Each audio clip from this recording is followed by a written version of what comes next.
الحمد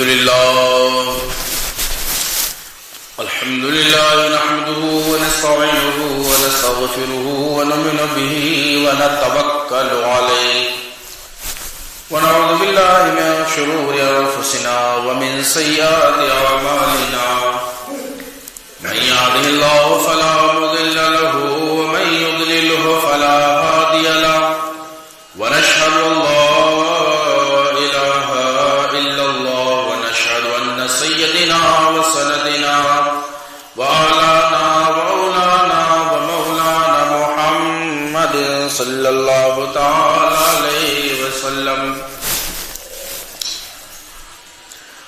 قال الله تبارك وتعالى في القرآن المجيد والفرقان الحميد أما بعد فأعوذ بالله من الشيطان الرجيم بسم الله الرحمن الرحيم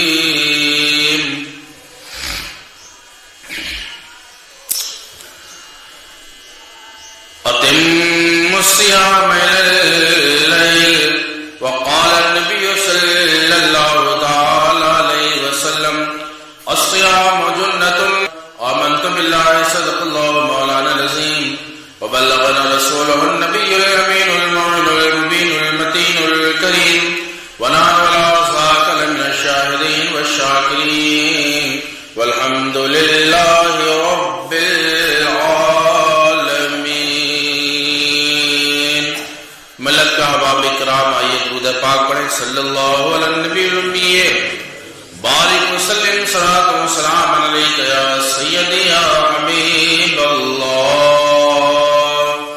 پڑھیں صلی اللہ تعالی علیہ وآلہ وسلم.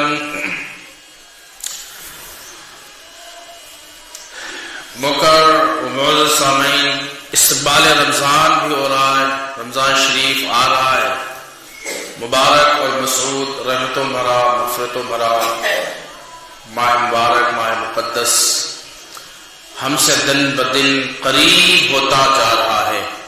ہمیں اس کا استقبال بھی کرنا ہے. ماہ مبارک کی بڑے فضائل ہیں، بڑے کمالات ہیں، ان کو بھی اپنی نظروں میں رکھنا ہے. اللہ پاک جل وعلا جل مجدہ جل مجدہ الکریم نے قرآن مقدس اور معطر اقدس و انور کے اندر ارشاد فرماتا ہے، اللہ فرماتا ہے اتم الصیام الی اللیل، اے دنیا والوں، اے لوگوں، ایمان والوں، روزہ پورا کرو شام تک. شہر رمضان الذی انزل فیہ القرآن، یہ وہ متبرک اور مقدس اور برکتوں والا مہینہ ہے جس مہینے میں اللہ پاک جل وعلا نے قرآن مقدس اور معطر کا نزول فرمایا ہے. اللہ پاک جل وعلا اور جل مجدہ کریم کا لاکھ لاکھ شکر و احسان ہے کہ اس نے ہمیں ماہ مقدس ماہ رمضان عطا فرمایا ہے. آقا صلی اللہ علیہ وسلم نے ارشاد فرمایا شعبان شہری و رمضان شہر اللہ. آقا کہتے ہیں کہ شعبان میرا مہینہ ہے اور رمضان یہ اللہ پاک جل وعلا جل مجدہ الکریم کا مہینہ ہے. حالانکہ مہینے تو سب اللہ پاک جل وعلا کے ہیں، چاہے وہ شوال المکرم ہو یا وہ ذی القعدہ کا مہینہ ہو، ذی الحجہ کا مہینہ ہو، محرم ہو، سفر ہو، ربیع النور شریف ہو، ربیع الاخر ہو، جمادی الاول ہے، جمادی الاخر ہے، رجب ہے، شعبان ہے، پھر رمضان ہے. 12 مہینے ہیں، 12 مہینے اللہ پاک جل وعلا جل مجدہ الکریم ہی کے مہینے. ہاں، اللہ پاک جل وعلا جل مجدہ الکریم کے مہینے، 12 کے 12 مہینے. لیکن آقا صلی اللہ علیہ وسلم نے ارشاد فرمایا شعبان شہری و رمضان شہر اللہ، شعبان میرا مہینہ ہے اور رمضان اللہ کا مہینہ ہے. یعنی اللہ پاک جل وعلا نے رمضان کو پسند فرمایا ہے اور اللہ نے خود چن لیا ہے کہ یہ رمضان ماہ مقدس، ماہ برکت، ماہ مغفرت، ماہ صبر، ماہ مواسات، یہ میرا مہینہ ہے. تو سارے مہینے تو اللہ نے بنائے، پھر ایک مہینے میں تخصیص کیوں کی ہے؟ بات یہ مہینے سارے اللہ پاک جل وعلا کے ہیں، لیکن اس مہینے میں اللہ نظر کرم زیادہ فرماتا ہے، اس مہینے کو اللہ محبوب زیادہ رکھتا ہے، اس مہینے کو اللہ پسند زیادہ فرماتا ہے۔ اس لیے اللہ پاک جل وعلا کے پیارے حبیب نے فرمایا شعبان و شہری و رمضان و شہر اللہ، شعبان میرا مہینہ ہے، رمضان اللہ کا مہینہ ہے۔ مثال کے طور پر یہ دیکھیں کہ آپ نماز پڑھیں، نوافل پڑھیں، فرائض پڑھیں، عبادات کریں، ریاضات کریں، تقوی اختیار کریں، صدقہ کریں، خیرات کریں، عطیات کریں، غربا مفلسوں قلاشوں کی امداد کریں اور مہینوں میں، تو بھی اللہ پاک جل وعلا ڈھیر سارا ثواب عطا فرماتا ہے۔ لیکن یہی کام، مذکورہ کام آپ کریں ماہ مقدس، ماہ رمضان میں، ماہ صبر میں، ماہ مواسات میں، ماہ رزق میں، رمضان مقدس و معطر میں، تو دیگر مہینوں کے بمقابل اللہ پاک 70 گنا زیادہ عطا فرماتا ہے۔ کیوں؟ اس لیے کہ یہ مہینہ اللہ نے اپنے لیے مخصوص کر لیا ہے، یہ مہینہ اللہ نے پسند فرما لیا ہے، قوم کی اور بندوں کی رہبری کے لیے، بندوں کی مغفرت کے لیے، بندوں کی راہ ہدایت کے لیے، بندوں کے درمیان مواسات و محبت، الفت و اخوت پیدا کرنے کے لیے اللہ جل مجدہ کریم نے اس مہینے کو پسند فرمایا۔ اس لیے فرمایا کہ یہ رمضان مقدس اور معطر میرا مہینہ ہے۔ اللہ جل وعلا جل مجدہ کریم نے قرآن مقدس و معطر میں فرمایا اتموا الصیام الی اللیل، روزہ پورا کرو رات تک۔ صبح شروع ہوئی، دن شروع ہوا، اور رات کا جہاں اختتام ہے وہیں تک ہمیں روزہ رکھنا ہے۔ جب رمضان مقدس اور معطر آنے والا ہوتا تو آقا صلی اللہ علیہ وسلم ایک دن پہلے اپنے تمام صحابہ کو اکٹھا کرتے، بلاتے، اور بلا کے آقا بٹھاتے، اور بٹھا کے پھر مصطفیٰ میں گفتگو فرماتے تھے، آقا درس دیتے تھے، تقریر فرماتے، خطاب فرماتے، صحابہ اکرام رضوان اللہ تعالی علیہ اجمعین سے، اور ان رمضان میں یعنی رمضان سے دن پہلے ان صحابہ اکرام کے بیچ میں آقا صلی اللہ علیہ وسلم رمضان کے فضائل بیان کرتے اور اس کی برکتیں بیان کرتے، رمضان مقدس میں ہونے والی رحمتوں کو بیان فرماتے، آقا صلی اللہ علیہ وسلم اس کی تعظیم بیان فرماتے، اس کی تکریم کو بیان فرماتے، اور صحابہ تھے کہ غور سے سنتے تھے اور مصطفیٰ کی باتوں پہ عمل کرتے تھے۔ آقا صلی اللہ علیہ وسلم رمضان کی فضیلت کے لیے ایک الگ سے محفل منعقد کرتے تھے۔ اسی بات سے پتہ چلتا ہے جناب والا کہ یہ رمضان مقدس کتنا برکت والا مہینہ ہے، کتنی فضیلتوں والا مہینہ ہے، جس کے لیے آقا الگ سے ایک محفل منعقد کیا کرتے تھے۔ صحابہ کا مجمع ہوتا اور اس مجمع میں مصطفیٰ صلی اللہ تعالی علیہ وسلم رمضان اور اس کے آنے کو اور اس کے استقبال کے لیے مصطفیٰ خطاب فرمایا کرتے تھے کہ اس کی تیاریاں کریں، اللہ پاک جل وعلا انہی کی وجہ سے تمہاری مغفرت فرما کر کے تمہیں جناب والا جنت کے اندر داخل فرما دے گا۔ یہ حدیث سنن نسائی سے ثابت ہے، سنن ماجہ شریف میں یہ حدیث مبارک و معطر میں، مقدس و معطر میں اللہ کے حبیب صلی اللہ علیہ وسلم نے احادیث لے کر کے آئے۔ سیدنا ابو ہریرہ رضی اللہ تعالی عنہ سے حدیث سے مروی ہے، حضرت ابو ہریرہ رضی اللہ تعالی عنہ کہتے ہیں الصیام جنۃ، روزہ ڈھال ہے۔ یہ حدیث سنن نسائی شریف میں ہے کہ آقا صلی اللہ علیہ وسلم کی حدیث حضرت ابو ہریرہ رضی اللہ تعالی عنہ سے مروی ہے، روزہ ڈھال ہے، روزہ ڈھال ہے۔ مصطفیٰ جان رحمت شمع بزم ہدایت صلی اللہ علیہ وسلم کا یہ فرمان، اس فرمان کا مطلب کیا ہے؟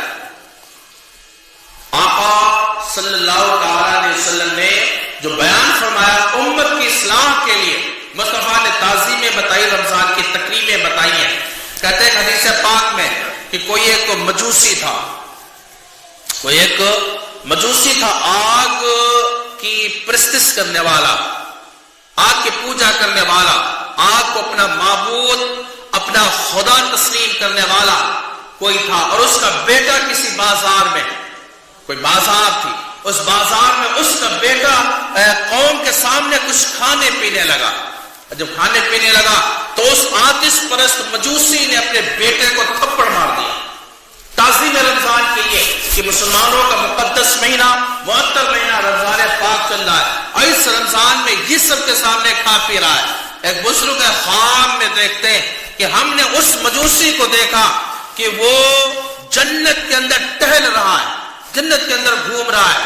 بزرگ فرماتے ہیں کہ میں نے اس سے کہا کہ تو مجوسی تھا، آگ کی پرستش کرتا تھا، آگ کی عبادت کرتا تھا، آگ کو اپنا خدا اور اپنا معبود سمجھتا تھا، تو جنت میں کیسے آ گیا؟ سبب کیا ہے؟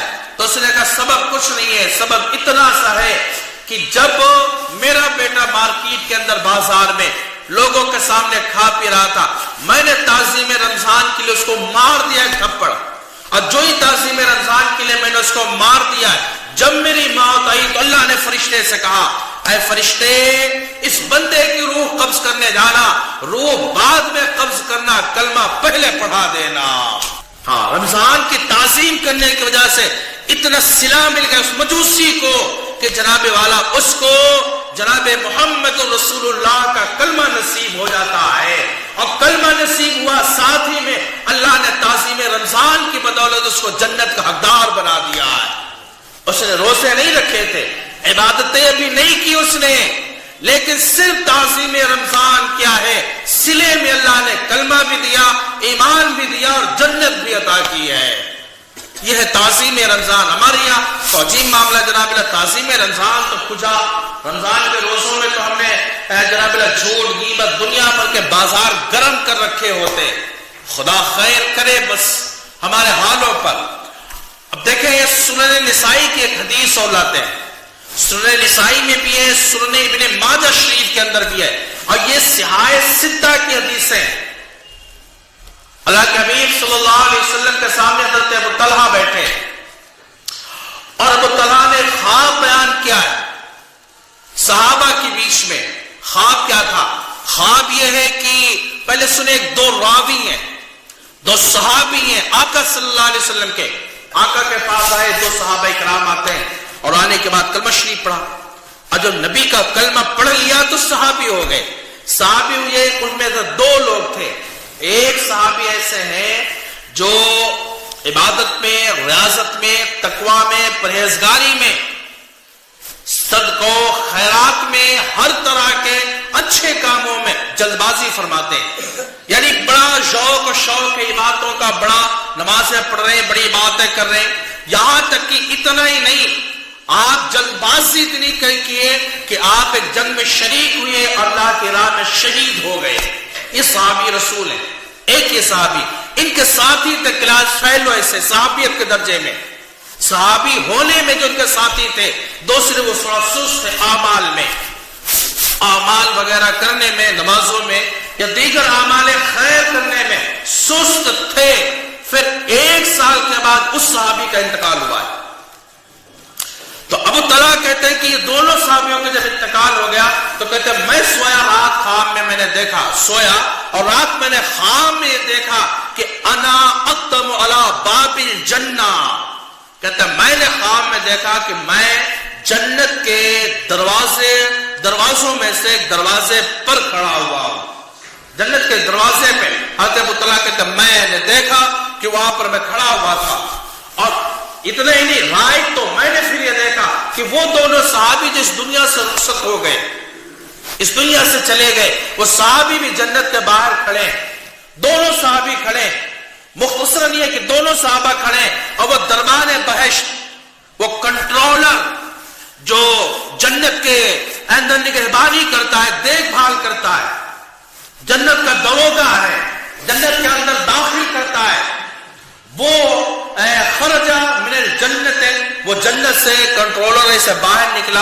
اور باہر نکلنے کے بعد ان دو صحابہ میں سے اس صحابی کو جو شہادت کا مرتبہ نہیں پائے تھے، ہاں، جو اعمال کرنے میں اور پرہیزگاری، تقوی و طہارت میں جو سست رہتے تھے، جنت سے وہ فرشتہ آیا اور آنے کے بعد ان سے کہا ادخل الجنہ، آپ چلیے اور جنت کے اندر داخل ہو جائیے۔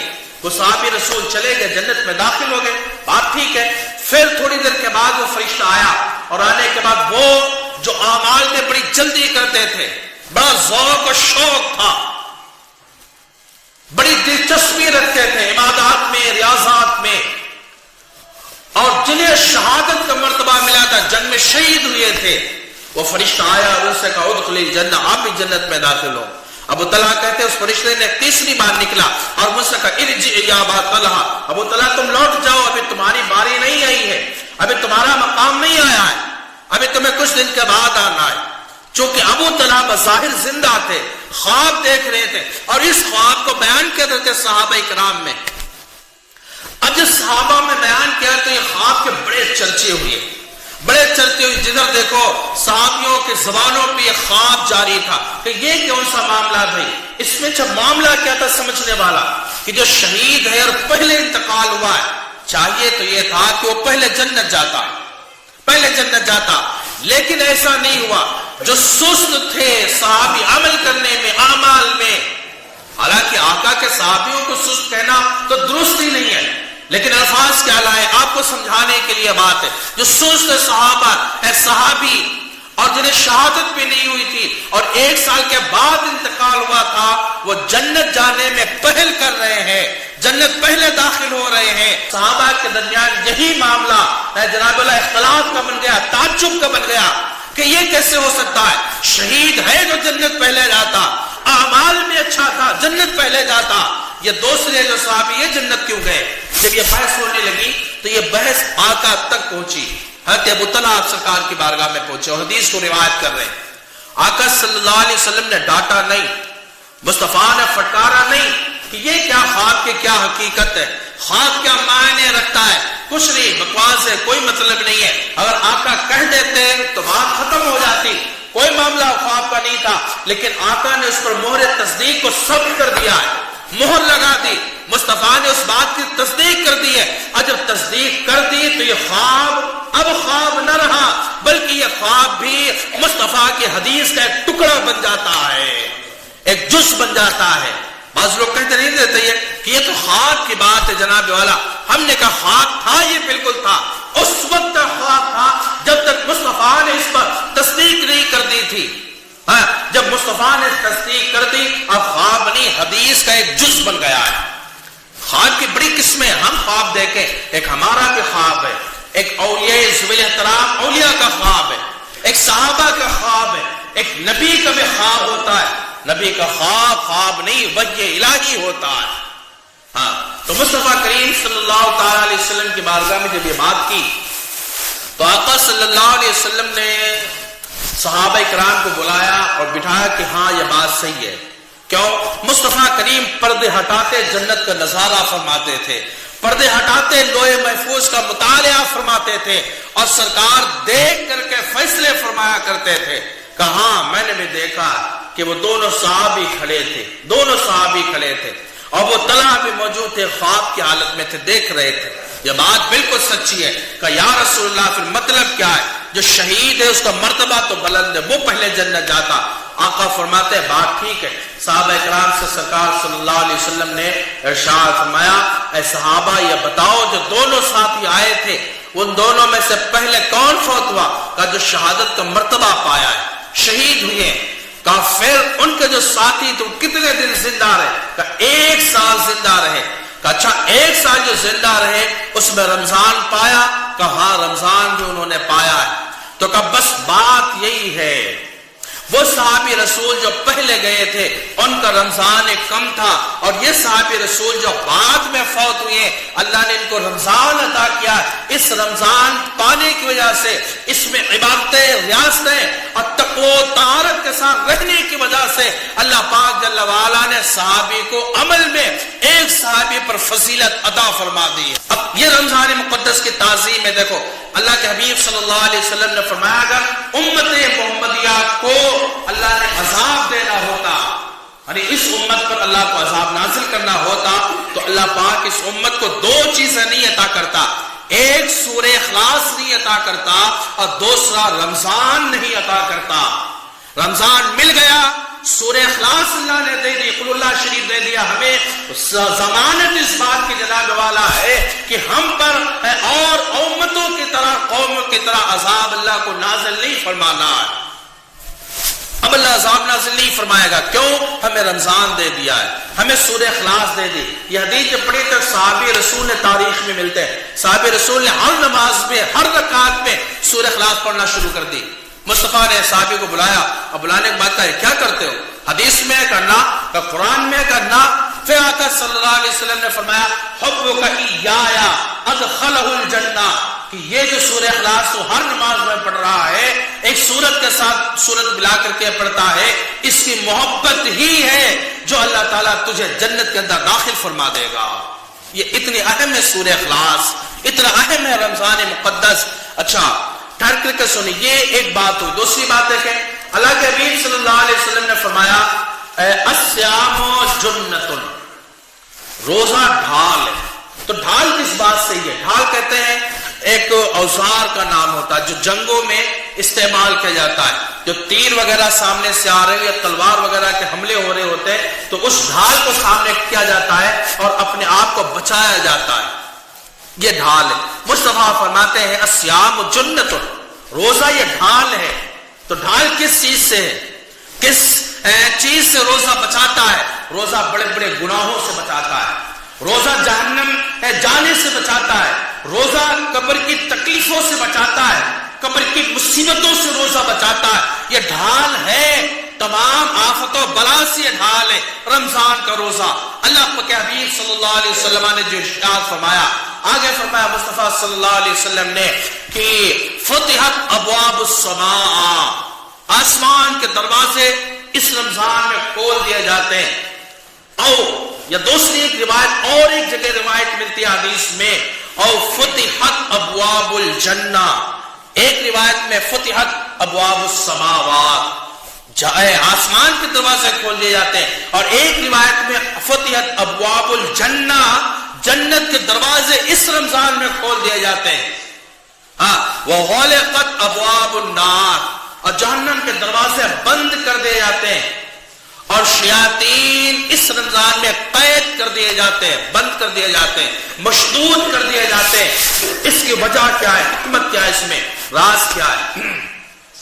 کہتے ہیں کہ آقا نے فرمایا الصیام جنۃ، روزہ ڈھال ہے، وفتحت ابواب السماوات، آسمان کے دروازے کھول دیے جاتے ہیں. تو آسمان کے دروازے کیوں کھولے جاتے ہیں؟ اس میں راز کیا ہے؟ اس سے آسمان کے دروازوں سے مراد کیا ہے؟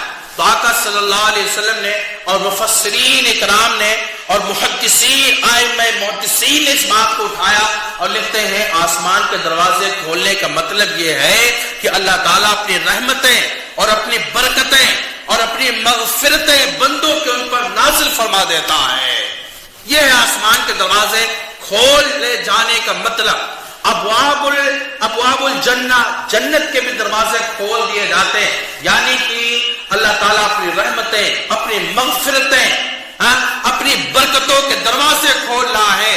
اور رب یہ اعلان کرتا بندو ہم نے جنت کے دروازے کھول دیے، ہم نے جنت کے دروازے تمہارے لیے کھول رکھے، آپ چاہو تو نیکیاں کر کے جنت حاصل کر لو، اور اگر تم نے برائیاں کی ہیں اس موسم میں بھی، ان ایام میں بھی، تو تم سے بڑا پھر بدبخت کون ہے. اور جنت جہنم کے دروازے رب بند فرما دیتا ہے. مطلب یہ، اس کا مطلب یہ ہوتا ہے گناہ کرنے کے اسباب ہیں، جو برائیوں کے اسباب تھے اللہ پاک جل وعلا نے ان کو کم کر دیا ہے، بہت کم کر دیا ہے، اور نیکیوں کے اسباب کو اللہ نے زیادہ کر دیا ہے. آپ نفل پڑھیں تو فرض کا اللہ ثواب عطا کرے رمضان میں، اور ایک فرض پڑھیں تو 70 فرضوں کا ثواب اللہ تمہیں عطا فرمائے. میرے کریم سے اگر قطرہ کسی نے مانگا دریا بہا دیے ہیں، دربے بہا دیے ہیں. تو اب پھر ہے کہ شیاطینوں کو قید کر دیا جاتا ہے، شیطان بند کر دیا جاتے ہیں. تو شیطان جب بند کر دیے گئے، اب ہم کوئی برائیاں اگر کریں، کوئی بدفعلیاں کرتے، اعمال برے کرتے، تو ہم پھر دوش دیتے جناب والا کہ یہ شیطان کے بہکاوے میں آ گئے، اور شیطان کی وجہ سے ہم نے شیطانیت والے کام کر بیٹھے. شیطان نے مجھے ورغلا دیا. رمضان میں تو اللہ تعالیٰ شیطانوں کو قائد کر دیتا ہے, پھر ورغلاتا کون ہے؟ تمہیں برائیاں کرنے پر مجبور کرتا کون ہے؟ اگر شیطان ہی یہ کر رہا تھا تو بات یہ ہے کہ برائیاں کرنے کے لیے دو چیزیں ہیں, ایک ہے خارجی اور ایک ہے داخلی شے. خارجی شے کو کہتے ہیں شیطان. یہ شیطان باہر سے اس نے ہمیں کسی چیز میں لگا دیا اور ہم جناب والا وہ کر بیٹھے, حالانکہ کرنا نہیں چاہیے. اللہ نے عقل سلیم اس لیے دے رکھی, نہیں کرنا چاہیے. اور ایک ہے داخلی شے, وہ شے تمہارا خود کا اپنا نفس. تو اس رمضان مقدس میں جو خارجی معاملہ تھا جس کی وجہ سے بندے گناہ کرتے تھے, اللہ نے اس کو قید کر دیا, شیطان کو مشدود کر دیا, باندھ دیا, اس کا کام ختم کر دیا. اب وہ تمہیں گمراہ نہیں کر سکتا ہے. لیکن ایک داخلی شے جو ہے جس کو آپ نفس کہتے ہیں, نفس کہہ رہے ہیں, یہ نفس کی برائیاں ہیں جو آپ کر رہے ہیں. نفس تمہیں ابھار رہا ہے برائیاں کرنے پر, خطائیں کرنے پر, عبادتوں سے, ریاضتوں سے, تقوی و طہارت سے, روزے سے, تراویح سے یا دیگر اچھے امور کرنے سے جو تمہیں روک رہا ہے. یہ شیطان خارجی نہیں ہے, یہ تمہارے اپنے اندر کا ایک نفس ہے, داخلی شے ہے جو تمہیں روک رہی ہے. اس داخلی شے سے لڑا کیسے جائے, اس داخلی شے کو مٹایا کیسے جائے, اس داخلی شے کو ہٹایا کیسے جائے, اس کے لیے اللہ پاک جل وعلا نے تمہیں رمضان کے روزے عطا فرمائے ہیں. دن کا روزہ عطا کیا ہے, رات کا قیام عطا فرمایا ہے کہ دن بھر آپ روزہ رکھیں. نفس کہتا ہے کھائیں پیئیں مستیاں کریں, لیکن ہمیں اس اندر والے نفس کو, اندر والے شے کو جو ہمیں برائیوں کو ابھار رہی ہے, اس کو مٹانے کے لیے ہمیں دن کا روزہ رکھنا پڑے گا. اب دن کا روزہ جب ہم رکھیں گے تو نفس مردہ ہو جائے گا. نفس امارہ اس کو کہتے ہیں, نفس امارہ یہ مٹ جائے گی, مشدود ہو جائے گی. پھر جناب والا ہم تقوی کی راہ پر گامزن ہوں گے, عبادات اور ریاضات کی راہ پر گامزن ہو جائیں گے. اور دوسری یہ شے ہے کہ شام کو جب کھڑے ہو تو پھر قیام کرے, وہ تراویح کا قیام کرے, نوافل کا قیام کرے, کھڑے ہو کر کے رب کے حضور میں عبادت کرے. یعنی کہ دن میں روزہ رکھ کر کے اسی نفس کو, اندر والے شیطان کو, اندر والی شے کو ہمیں مارنا ہے, اور رات میں قیام کر کے اندر والی شے کو ہمیں ختم کرنا ہے. رمضان یہ مشتق ہے رمضان سے, اور یہ اللہ کا ایک ذاتی نہیں, ایک جو صفاتی اسم ہے, اللہ کا ایک ناموں میں سے نام ہے, اور اس کا معنی جلا دینا, ختم کر دینا, جلا دینا, ختم کر دینا. رمضان کی مطلب کیا ہے؟ یہ خطاؤں کو جلا دیتا ہے اور گناہوں کو مٹا دیتا ہے. اس لیے اس ماہ مقدس کا نام رمضان مقدس و معطر رکھا ہے. تو ملت کے باب و بات یہ ہے کہ اس رمضان کا استقبال کریے, اس رمضان کی تیاریاں کریے کہ آقا صلی اللہ علیہ وسلم کی سنت مصطفیٰ انتظار کرتے تھے, اور یہ رمضان مل رہا ہے. یہ بڑی خوبی کی بات ہے. آپ سے جو پہلے جا چکے, بالکل آپ کو یہ رمضان ملا, ان کو نہیں ملا. مطلب یہ ہے جناب والا کہ اللہ پاک جل وعلا تمہیں اور کچھ عطا کرنا چاہتا ہے. تو اس رمضان میں عبادت کریں, ریاضت کریں, متقی و پرہیزگار بن کر کے رہے, صدق و خیرات بھی کرتے رہے, اپنے جناب والا لوگوں کو بھی دیکھتے رہے کہ اللہ پاک جل وعلا جل مجدہ کریم نے یہ مہینہ عطا کیا ہے. تو اس مہینے میں آپ اتنی عبادات اور ریاضات کریں کہ سارے گناہ مٹ جائیں اور اللہ پاک تمہیں جنتی ہونا قرار دے دے. اس رمضان کے 4 نام ہیں. شہر رمضان یہ قرآن میں آیا ہے, شہر الصبر, صبر کا مہینہ یہ حدیث میں آیا ہے, اور ایک شہر مواسات, ہمدردی کا مہینہ, اخوت کا مہینہ, مہربانی کا مہینہ. ایک ہے شہر الرزق, رزق کا مہینہ. یہ 4 نام اس مہینے کے. رزق کا مہینہ یعنی اس رمضان میں جب رمضان آتا ہے تو اللہ پاک جل وعلا بندوں کے رزق کو بڑھا دیتا ہے, اس میں ترقی دے دیتا ہے, رزق میں فراوانی دے دیتا ہے. اس لیے اس مہینے کا نام ہے رمضان رزق بھی ہے, اس مہینے کا نام مساوات بھی ہے, صبر بھی ہے, اور اس مہینے کا نام رمضان بھی ہے. آپ اس کا استقبال کریں, ماہ مقدس کی تیاریاں کریں. خوب